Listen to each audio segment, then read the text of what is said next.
It's a great way to take a big step back. Instead of looking directly at a problem, looking at it from a distance and trying to find what we call leverage points, which are places within a system where you can act that will have a cascading impact solving your problem. It's an approach that we need to have right now. Designers have to position themselves in an exponentially complex world.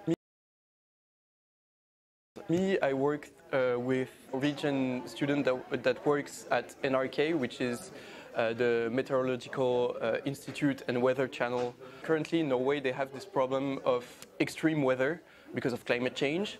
The Meteorological Institute is trying to warn people about storms, avalanches. They're struggling with it.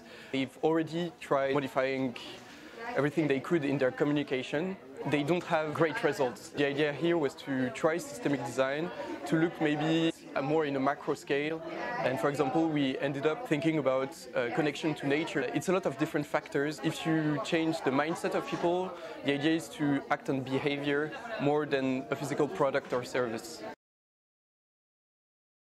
It's very interesting to work with a completely different culture. Also working with non-designers, we bring a lot to each other. This specific project has really expanded my mind on what a designer could be as a strategist and someone that also has a broader impact than just working on products and services. It's very different. You're working on management, on how people interact together. The main goal in systematic design is working on interactions.